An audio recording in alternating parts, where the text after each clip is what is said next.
From the New Arts and Media Studios in Milwaukee, I'm Charles Purcell. This is The Log.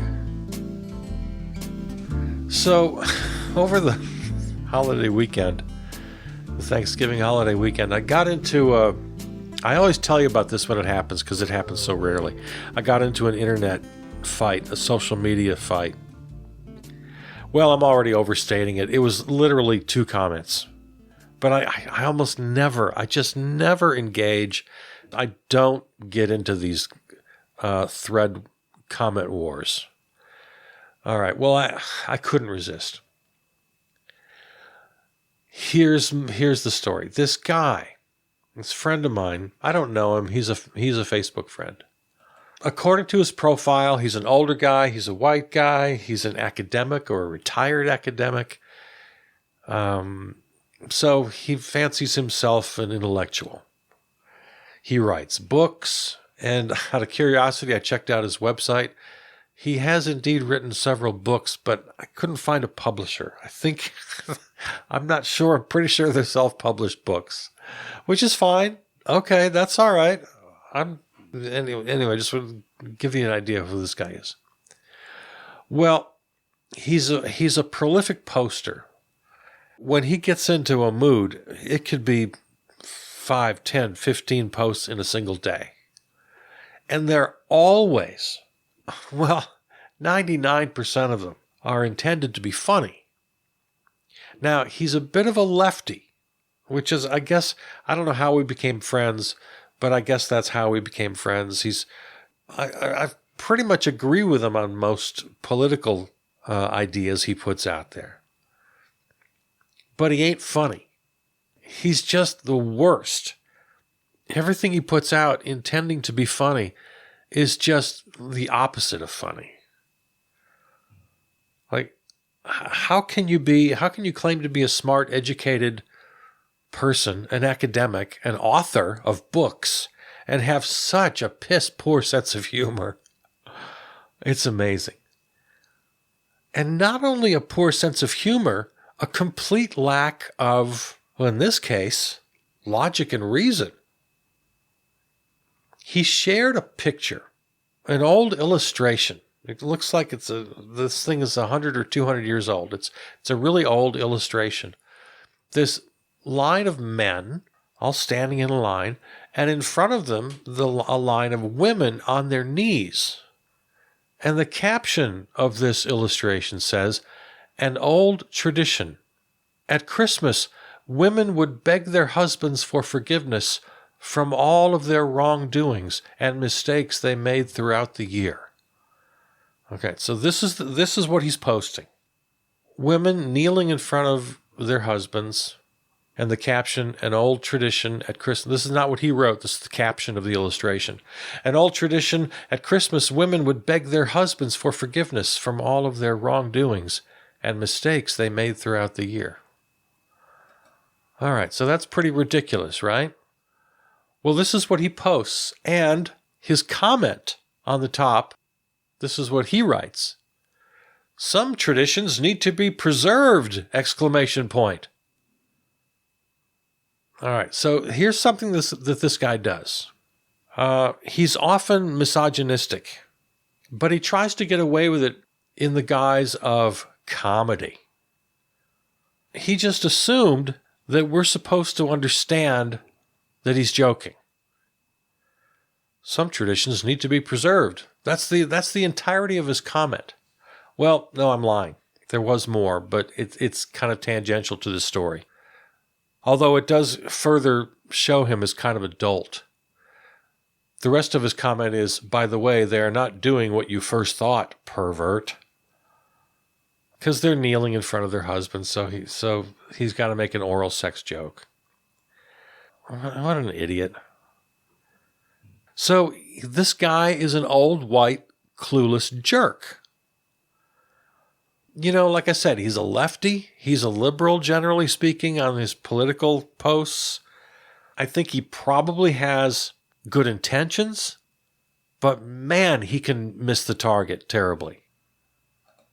So he got some pushback from his friends. And the men in the thread are all laughing and making their own jokes and saying, oh, this is hilarious.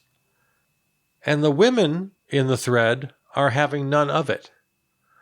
One, what's the little emoji where they're throwing up, the vomiting emoji? She didn't like this at all. 2 women liked her comment. Another woman, not sure if I should forgive you for posting this.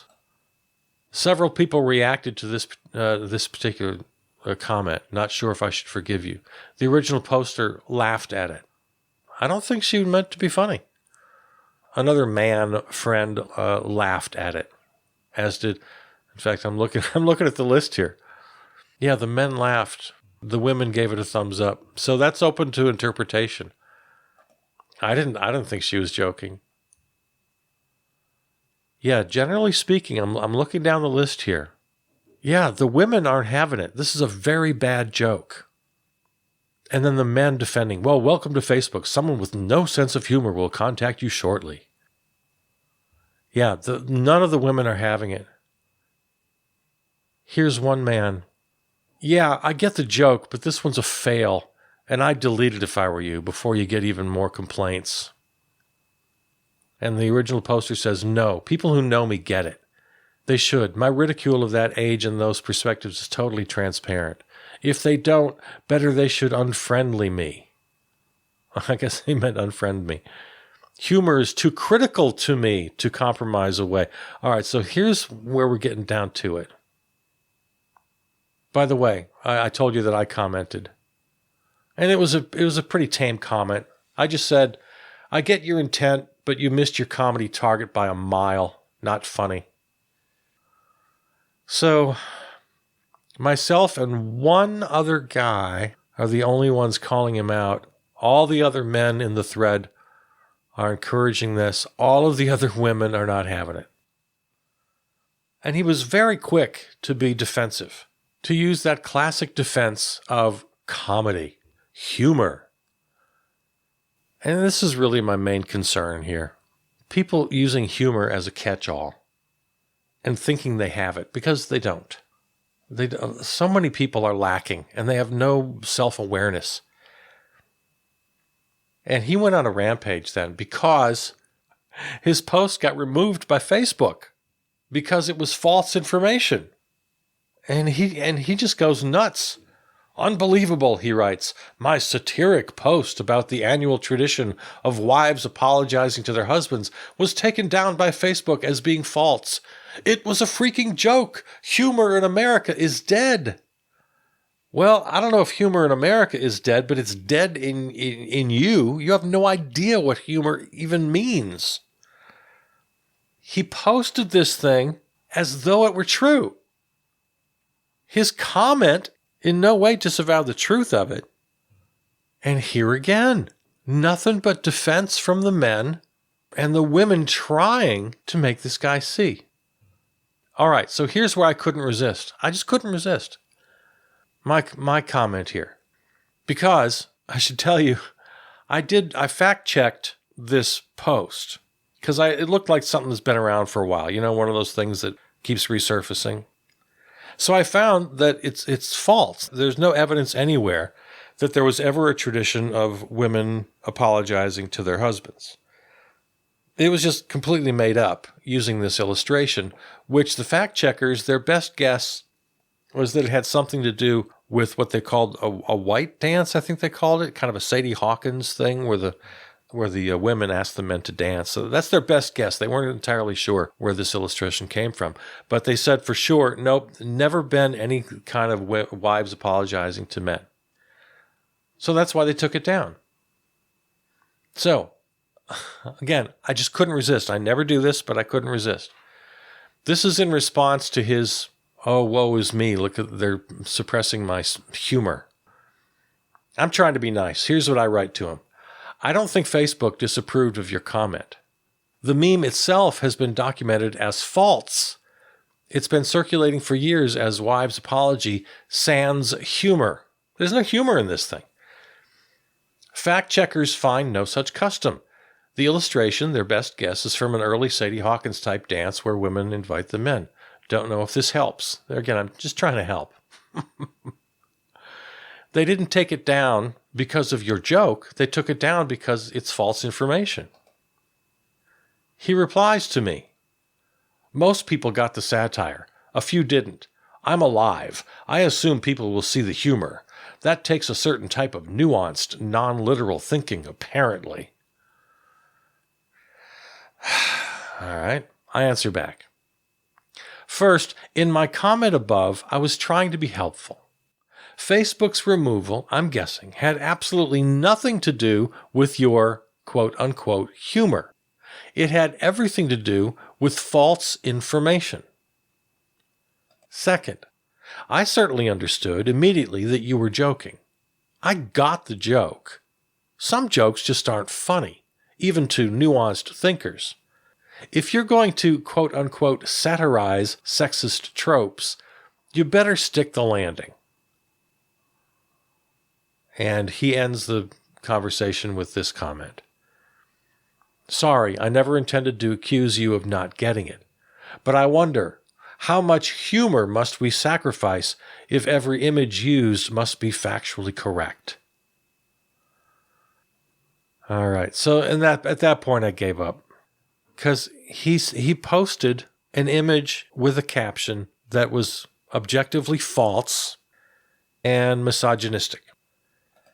And then his comment, some traditions need to be preserved, is supposed to be proof that he's a satirist. You know that thing in sarcasm, and you can't even call it satire, when you just say the opposite of what you think, and you expect people just to understand. It's the lowest form of so-called humor, and depending on who your audience is, there's a good chance they're not going to get it. They're just going to take you literally. I was a producer back in the day on Sirius XM, and my host, Bob, had a very dry sense of humor, and he would use this strategy all the time. He'd say things like, in the winter, well, it sure is cold outside today. That global warming sure is a hoax, isn't it? And of course, I knew Bob, and I knew he didn't believe that. I knew he believed the opposite. But Bob thought he was being funny. He thought he was being sarcastic and satirical. But I had to remind him, and I would remind him right on the air. I didn't even wait for a break. I'd reprimand him while the listeners were listening. I said, Bob, you can't do that. Half the people listening don't know you're joking.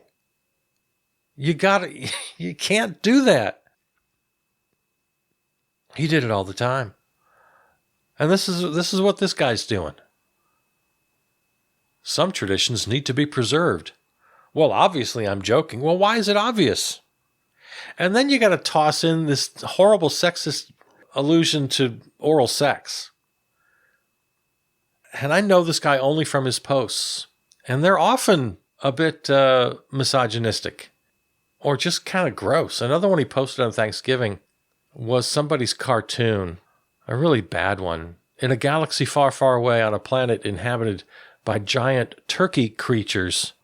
The turkeys are having a Thanksgiving meal and they're eating a human. So it's just piss poor humor. It's just stupid. And the illustration itself is kind of horrible and gross. There's this naked guy laid out on a platter. The turkey literally has a fork stuck into his flesh already and getting ready to cut him open. It's not the slightest bit funny. And it's just really kind of sickening and gross. So this guy has no sense of humor. He's just lacking. And I'm not sure what do we do with people like this? I mean, one answer is just nothing, just ignore them. And that's probably a pretty good answer. But I get concerned because people like this will either knowingly or unknowingly spread false information, perpetuate racism and sexism and misogyny without really knowing it. They think they have good intentions. I think I may have told you this story once before. Way back in the day, I did a radio show And the character I was doing on this kind of radio theater thing was introducing this kind of rap song he was about to do. And in the introduction, he said, yeah, I'm a white guy, but I like rap. And then I don't remember the exact verbiage, but something like, it's okay, I like watermelon and fried chicken too. Now, yeah, you're gasping in horror right now, right? As you should. I completely missed the mark. I did what this guy's guilty of. I assumed people would know my intent. In other words, stereotyping people is ridiculous. It's wrong. It's hurtful. And I'm making this attempt at satire, which completely failed. I mean, it was horrible. When I listened back later, I got some feedback from some listeners. And I was surprised. I went, what? And I went back and listened. I went, oh, okay. Yeah. My intention was good. My execution was absolutely horrible. So I took down the post. I went back, I took the original recording and I edited that out, never to be heard again. And that was my mistake. It was a terrible mistake. I had one other story. Again, I think I may have mentioned this once on a prior episode. I was living down here on Wright Street between Wheel and Bremen in River West in an upstairs apartment, and my downstairs neighbors smoked. And there was no smoking in the building. It was the rule. And I complained to the landlord several times. When you got people right below you smoking, oh man, my place smelled like a bar from the 1970s. It was really bad. I complained to the landlord several times and nothing was done. And one day I just went downstairs and knocked on their door and I said, seriously, you can't do this. I wasn't overly, I tend to be non-confrontational and overly nice, but I was able to kind of muster a little bit of righteous indignation. I said, seriously, you can't do it. You can't do this. And the woman just kind of looked at me, she kind of, I don't know, this sort of blank stare and sort of denied. It's like, come on, I can smell it. There's a pack of cigarettes and an ashtray right there on the table. Come on. Oh, no. So of course I got nowhere. But later, the landlord accused me of being racist because of what I had done. Is it because they're black? And, none of us like to be called racist or misogynistic. And so I got really very defensive, just immediately in my heart. Well, of course not. That's crazy. That's the farthest. I've been complaining to you about this smoke forever. But I did, if you're a decent person and somebody accuses you of sexism or racism, you at least give it a little bit of thought. So I did think about it for a second, and I realized it didn't take me long. I'm a bigger guy. This was a small woman. I'm a big white guy. She's a small black woman. And I was a little bit angry. And I could see how my going down to kind of yell at her, which I didn't yell, but I did, like I described, I was kind of firm. I understood in hindsight that, man, that was a mistake. And I absolutely did intimidate her, just with my physical presence, because I was about twice her size, twice her age. She's just a kid, really. So I bring up this story and the radio story because this Facebook friend of mine seemed to have just zero ability to look at himself. In fact, he posted something else later that day. He was just on a tear. A screen pic from Wikipedia. Literacy in the United States is 79% according to 2019 report. 21% of American adults are illiterate or functionally illiterate, according to the Department of Education. 54% of adults in the U.S. have literacy below the 6th grade level. He posts this with his comment, "This explains a lot." I mean, what a jerk. Yeah, we don't get your humor because we're all so stupid and illiterate. But you're an academic who writes books, so. And of course, all of his friends are supporting this kind of thing. That's the other thing with social media. And I know, like I said, you're smarter than me. You're better than me. You got off a long time ago. I'm still on it. But the reinforcement, oh my God, the reinforcement from the friends. Just completely right down the line. Oh, people are so stupid. Only one guy wrote this. To go beyond the snarky political comments, illiteracy is a monumental problem leading to poverty and draconian incarceration rates. Volunteer or donate to a local reading partners program. Their mentoring programs are rigorous and effective. And then he adds a link. But that was the only comment of its kind. All the rest were, yeah, and they all watch Fox News, and they vote, and they're also stupid, blah, blah, blah. In one of his posts, I told you, he just went on a rant. In fact, this one starts a small rant. My hilarious post about the tradition of women annually apologizing to husbands has been deleted by Facebook for being false. How can a joke be false? This was, I don't know if this was before or after I tried to explain to him that his joke had nothing to do with the fact that Facebook took it down. The post itself was false. The illustration and the caption were not a joke. They were a misogynistic post. And it was false. How can this not be seen as satire? The premise is so absurd it cannot be other than a gentle poke at male vanity. No. This guy is clueless. The premise is so absurd.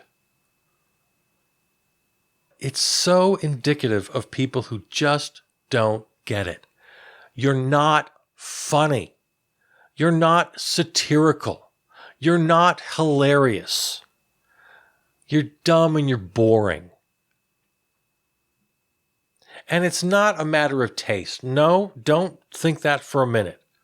Oh, some people think this is funny and other people think that's funny. And oh, it's just a matter of opinion. No, it's not a matter of opinion.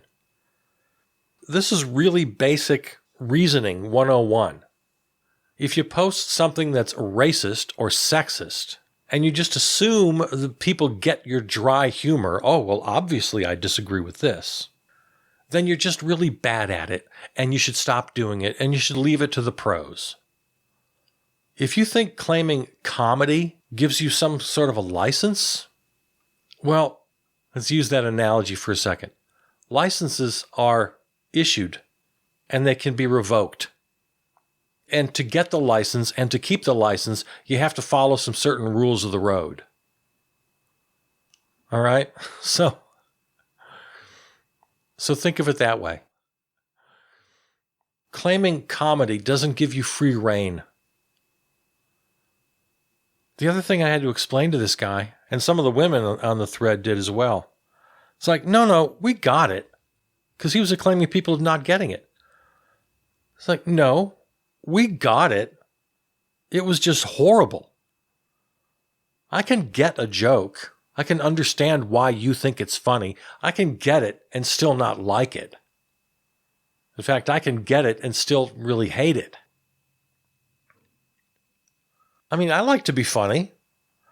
I make my attempts at it once in a while. There was speaking of Facebook, there was a post, a news item over the weekend that the national touring company of Jesus Christ Superstar. Yeah, there's a national touring company out there, and in fact, they're in Milwaukee as we speak. And the actor playing Judas was arrested and taken into custody as a January 6th insurrectionist. So yeah, that gets a little bit of news. Yeah, it's a starring role. Jesus and Judas, they're the two leads. So this guy gets arrested.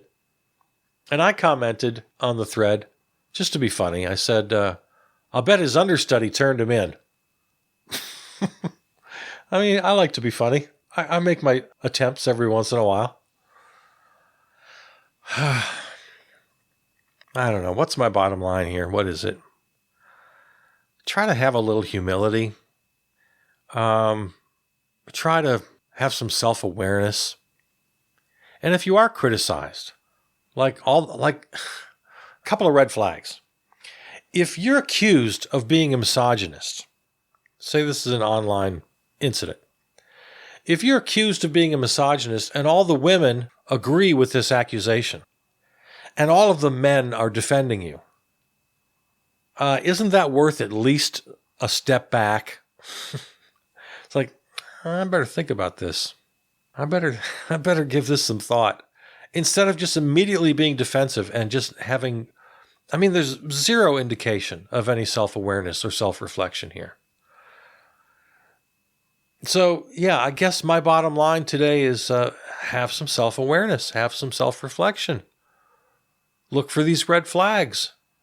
If you're accused of being racist and all of your friends of color are agreeing with the accusation and all of your white friends are defending you, I don't know. You still might be right, but I think that's a pretty good red flag that you should at least give it some thought. There's the whole Dave Chappelle thing, which I won't get into. You know, the big, all the fallout after his Netflix special and the anti-trans. And again, I won't get into the whole thing because, as you know, I haven't seen it. Well, Fox News just loves him now.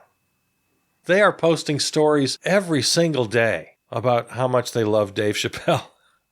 If Fox News is your biggest defender, red flag.